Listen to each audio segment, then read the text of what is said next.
저는 생애 가장 처음 우리 목사님과 사모님 그리고 우리 세 분 우리 성도님 앞에서 제가 경험했던 첫 번째, 저는 지금도 그분이 하나님인지 예수님인지는 기억 못합니다. 또 제가 판단을 못해요. 그러시면서 여러분들이 스스로 판단하시고, 또 우리 목사님 제가 이렇게 하는 것 잘 들으시고, 또 성경상 맞지 않는 게 있으면 또 이렇게 잘 교훈해 주셔서 어디에서나 하나님의 영광을 드러내고 우리 주님의 교훈대로 살아갈 수 있는 그런 힘이 좀 돼 주셨으면 감사드리겠습니다. 저는 제 이름이 김영원입니다. 저는 김해 김씨고요. 김해 김씨의 집대 안경공파 73대 손이에요. 저기 점심 먹을 때 잠시 목사님하고 말씀드렸습니다만, 제가 이렇게 사람을 보는 눈이 좀 예사롭지 않습니다. 하나님 그렇게 기분을 놓쳐서. 여러분, 꿈하면 꿈, 사람이 왜 꿈을 꾸잖아, 그죠? 그런데 저는 어려서부터 꿈을 꾸며 좀 신기한 꿈을 꾸었어요. 그런데 그 당시는 전혀 몰랐습니다. 이제 와서 느끼고 보는 것이, 아, 그때 그 꿈이 이런 것이었네라고 깨닫고 있습니다. 그런데 여러분도 잘 아시지만 믿음의 조상하면 아브라함, 이삭, 야곱을 꼽죠, 그죠? 그리고 꿈하면 요셉과 다니엘의 꿈을 여러분 기억하실 것입니다, 그죠? 그런데 하나님께서 우리에게 주신 생기가 과연 무엇일까? 저는 그 생기를 가지고 묻지는 않았습니다, 목사님들한테. 그런데 지금 와서 보면 우리에게 주신 생기가 우리의 영과 혼이 아닐까. 물론 하나님의 말씀이 생깁니다만, 그래서 저는 그렇게 생각합니다. 우리 육신과 또 영과 혼으로 된 그것이 우리 하나님의 뜻을 아는 살아있는 생기가 아닌가, 그렇게 생각되고요. 제가 여러분들에게 이렇게 우리 목사님 앞에서 참 이런 말씀 드리기만 합니다만, 신앙하는 사람이기 때문에 하나님의 주권과 우리의 생각은 다르다 하는 것을 좀 느끼고 있습니다. 여러분, 믿음의 조상 아브라함 하면 여러분 훌륭한 사람이라고 생각되죠. 그런데 성경을 보면 아브라함의 아버지 데라는 목상을 가지고 우상을 깎아 팔던 사람이었습니다. 그리고 그것을 보면서 자라난 사람이 아브라함이었어요. 여러분 어떻게 생각하십니까? 훌륭한 사람이라고 생각되세요? 우상의 가정에서 자라난 사람이 바로 아브라함이었습니다. 그런데 그 아브라함을 나이 75세에 하나님께서 부르실 때에 여러분도 아시지만 땅바를 알지 못하고 고향을 떠나라 그러셨죠. 그렇죠? 하나님의 명령은 들으시면 순종하는 것입니다. 네, 아브라함이 고향을 떠났고 100세의 아들을 얻기까지, 그리고 아브라함이라는 이름이 아브라함이라는 이름으로 바꾸실 때까지 그는 많은 실수도 했고 잘못도 했고 죄도 저질렀습니다. 심지어 사라는 하나님의 말씀 앞에 비웃음을 친 일도 있습니다.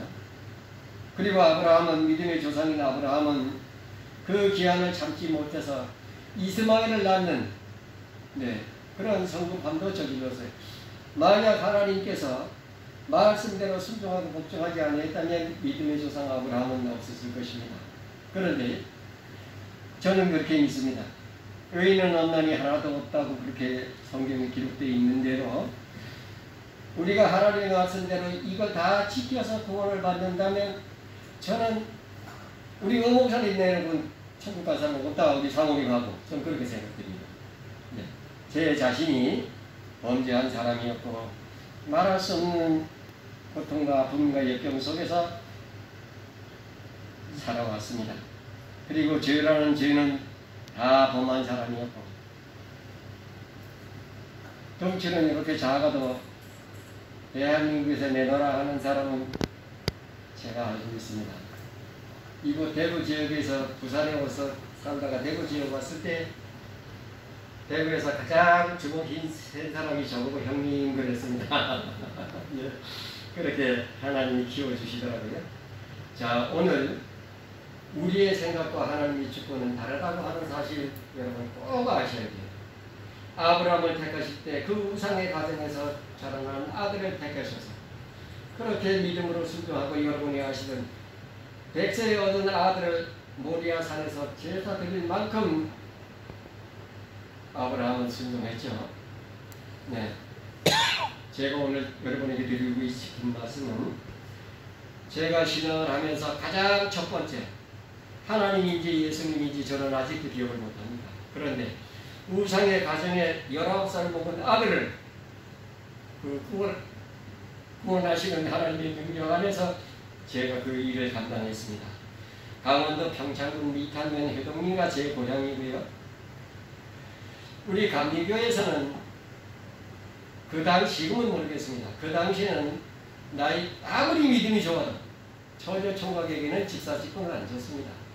그런데 저는 대한민국 지방해법을 바꿔서 23개 목사님들, 전도사님들이 지방해법을 바꿔서 총각대 직분을 받았습니다.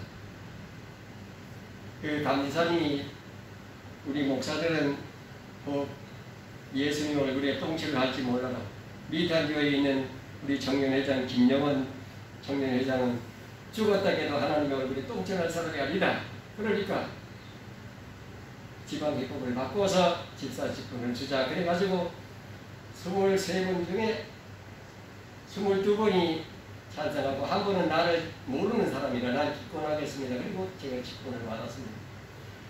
그런데 제가 오늘 말씀드릴 것은 하나님께서는 우상의 가정이든지 어떠한 가정의 어떤 자녀든지 그것을 택하여 쓰시는 건 하나님의 직분이지 우리 사람의 생각과 다릅니다.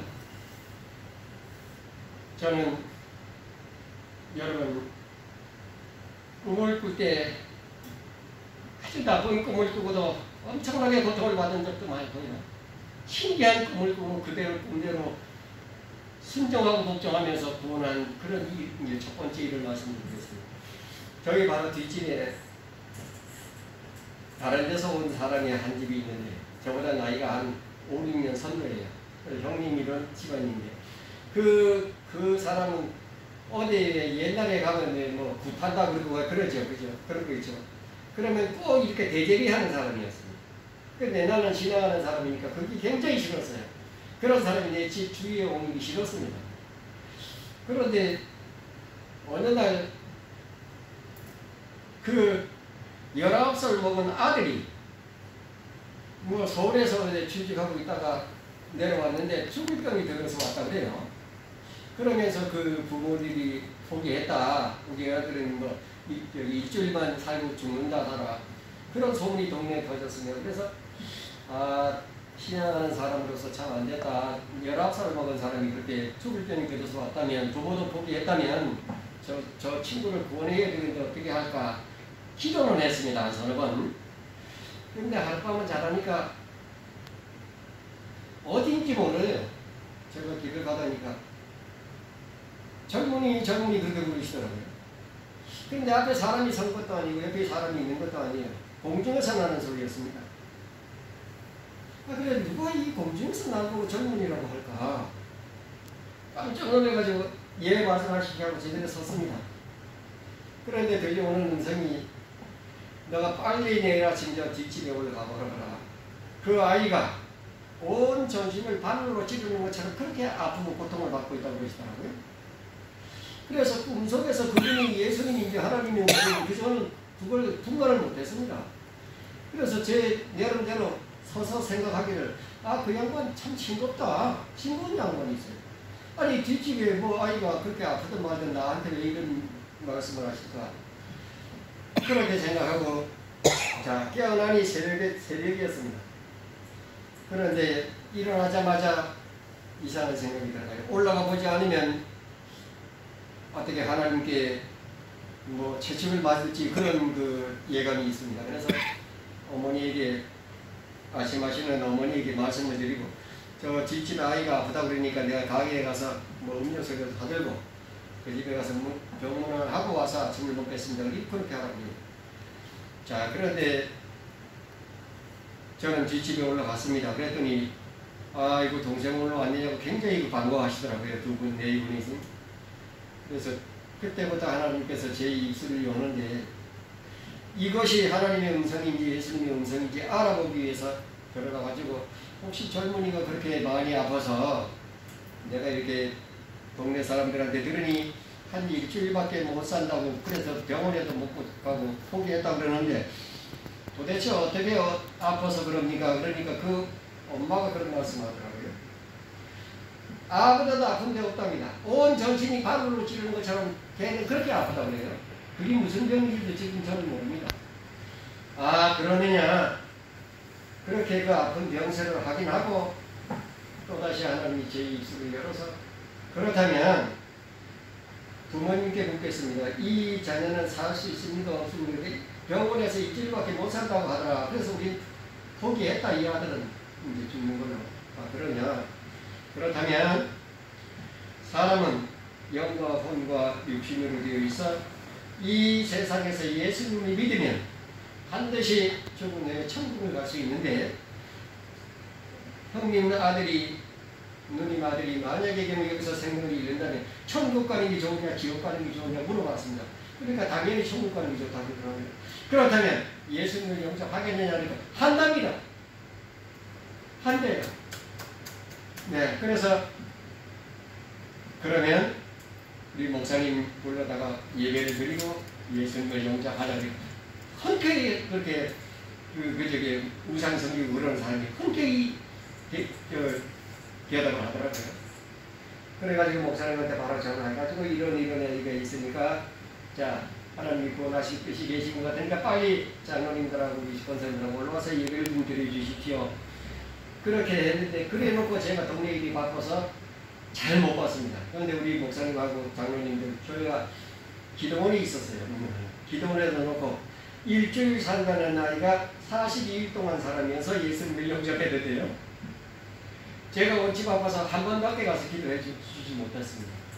그런데 이 19살 먹은 나이가 얼마나 믿음이 들어갔는지 그동안 마지막 운명할 때 성경 찬송을 가슴에 안고 자기 목사님도 오세요. 장로님 오세요. 우리 집안 다 오세요.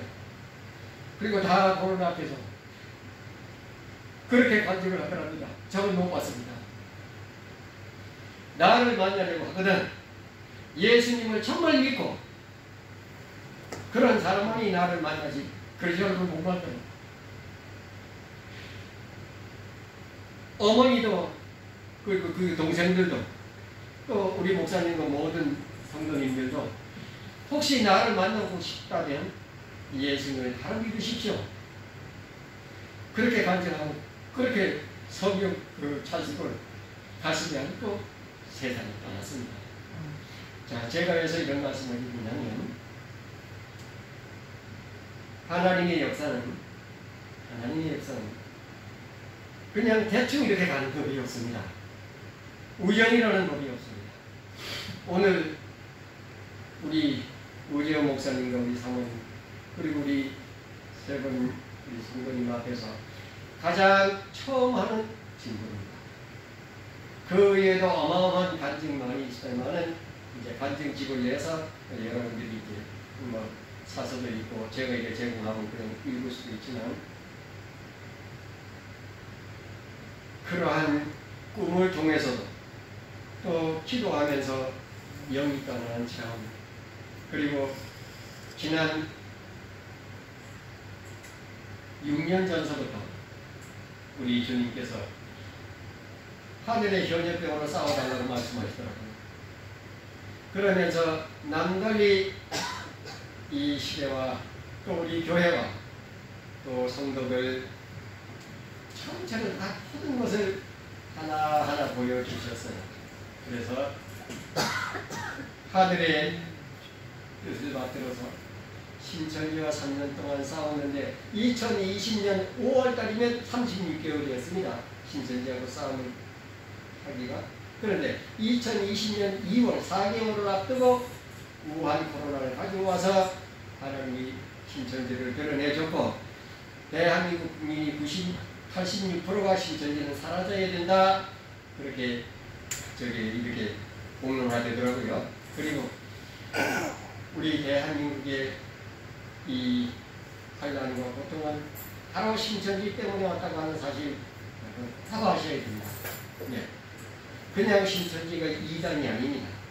이제 앞으로 제가 이렇게 간증도 하고 간증집도 내고 이렇게 다 알려드리지만 이 신천지는 성경에 있는 여러분 요한계시록의 9장 11절에 보면 황충들에게도 왕이 있으니 그래요. 히브리어로 아바돈이요 헬라어로 아블로니더라 그럽니다. 그게 무슨 얘기냐면 요한에서 1장 4절에 보면 팥종이가 먹은 것을 메뚜기가 먹고 메뚜기가 먹은 것을 또 느시 먹고 느시 먹은 것을 마지막 곤충이 먹었다 그러죠. 이러한 곤충들은 뭐예요? 양들이 먹을 꼴을 다 갉아먹는 곤충들을 비유해서 그렇게 말씀해 주신 것입니다. 그러면 마지막 때에 나타나는 것이 뭐예요? 황충때. 그 황충때가 하나님의 말씀을 다 먹었다 이런 얘기예요. 예. 그러면 뭐 어떻게 됩니까? 양들이 먹을 꼴이 없다 이런 얘기입니다.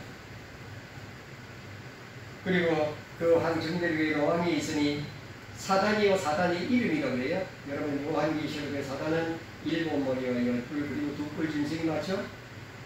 요 두 짐승을 알면 짐승에게 표맞은 사람을 알게 되어 있습니다. 이러한 얘기를 여러분들이 처음 듣는 거예요. 대한민국 안에서 세계 안에서 이런 얘기를 듣는 사람은 없습니다. 제가 잘하는 것이 아니에요. 하나님께서 어려서부터 남달리 그런 훈련을 시켜오시면서 이거 보여주시고 저거 보여주시고 그 당시에는 앉아서 울고 통곡하고 뭐가 뭔지 몰랐습니다. 그런데 전체를 다 깨닫게 하신 하나님은 그렇게 큰 전쟁에 갖다 붙여서 싸움을 시키시더라고요. 오늘 저에게 이 말을 들으신 여러분들은 여러분들이 어떤 환경에 있든지 어떠한 조건하에 있든지 하나님의 주권대로 들어쓰시면 여러분들은 그렇게 변함없는 하나님의 종들과 75세의 부름을 받았던 아브라함처럼 비록 우상의 가정에서 자기 아버지가 목상을 깎아서 파는 그런 우상의 가정의 아들이었지만 믿음의 조상으로 하나님은 만주실 권한이 있는 것입니다. 오늘날 우리 대한민국에서 내가 내라고 하는 사람들 많으시죠. 세계에서 약 100여 개가 넘는 사이비 이단이 있습니다. 그런데 대한민국에는 여자 하나님까지 있어요. 여러분 신옥주라는 사람 알죠? 자기가 하나님이라고 별의별 사기치고 많은 사람은 재산을 다 뺏고 어디 어서 섬에 가가지고 못된 짓 하다가 저거랑 차고 지금 감옥에 있습니다. 약 100명이 넘는 하나님 생명나무 보혜사 성령 할 것 없이 그런 재림 예수도 있고요. 하나님도 있고요. 전 세계에서 100명이 넘는 재림 예수가 있지만 생명나무가 있지만 대한민국에서 73명이 있습니다. 지금 가장 대한민국이 하나님 오실 때에 진노할 만한 일을 하고 있는 것입니다. 그래서 우리 목사님 그리고 우리 성도님들은 우리 목사님 모시고 비록 야단을 칠지라도 아멘, 혼을 낼지라도 아멘, 때리면 맞을지라도 아멘. 여러분 모리아산에 올라갔던 이삭이 아브라함 보고 한마디 하던 거예요. 예수님을 위해 태어난 사람이 바로 이삭이었고 야곱의 12 아들을 낳았죠. 그 중에 막내 요셉이 꿈을 꾸고 하나님의 뜻을 이루어갔습니다. 그죠? 여러분이 꾸는 꿈 중에 대꿈도 있을 수 있습니다. 그러나 하나님이 주시는 계시의 꿈도 있을 수 있어요. 성경에는 두세 사람이 모인 곳에도 내 함께 하마 그건 예수님의 약속입니다. 언약이에요. 할 수 있거든이 무슨 말이냐? 믿는 자에게 묵지 못함이 없느니라고 말씀하시죠. 우리 목사님 오전에 예배하실 때 예수님이 하신 말씀 여러분 은혜 받으셨죠? 하나님의 말씀을 의심 없이 믿는 것, 그것이 영생이고 그것이 구원입니다. 내가 얼마나 믿음 가지고 이렇게 살았느냐 저렇게 살았느냐 그것 따지지 않으셔요. 이제 우리 모두는 우리 목사님과 사모님, 우리 대구 이곳에서 떠났던 모든 성도들이 돌아오고 가장 강력하게 하나님의 말씀으로 돌아가자는 우리 목사님 앞에 여러분 순종하시고 복종하시며 잘못했다고 일주일 때리면 맞으세요. 그것이 천국을 얻는 것이고 또 이 마지막 때에 하나님의 종으로 거듭날 수 있는 여러분이 되는 것입니다. 네, 이것으로 모든 영광은 하나님께 돌리고 우리 모두 이 환난의 때에 참 하나님의 영광을 위해서 기도하시면서 저는 서울에서 황교안 대표하고 공보 상임위원장을 하고 있었습니다. 표 안 냈습니다. 그리고 대선을 치를 때는 본부장으로 일하고 있었습니다. 표 안 냈습니다. 지금은 활동을 안 합니다. 왜 안 하는지 아십니까? 못 볼 것을 보고 못 들을 것을 들었기 때문에 안 합니다. 그리고 국토본 와야 됐습니다. 그런데 거기서 핵심적으로 일하는 사람은 제가 다 알고 있습니다. 안 떠납니다. 그리고 하나님이 모세라고 하는 이름을 주신 사람이 하나 있어요. 독학대학을 나오고 엄청나게 신앙 감정이 많은 사람입니다. 우리 세 사람이 똘똘 뭉쳐서 지금 거의 보수파 한 60%는 모아가고 있습니다. 이게 하나님의 뜻이에요. 그래서 우리 대구에서는 제가 볼 때 우리 목사님이 최고의 국자시고 최고 하나님의 말씀을 증거하시는 목사님이시고 또 꿈과 포부도 있으셔서 하나님이 아마 가장 우리 대구에서 귀하게 쓰신 목사님이니까 저는 그렇게 보여집니다. 우리 사모님 많이 기도해 주시기 바랍니다. 여러분도 기도 많이 해주세요. 네, 감사합니다.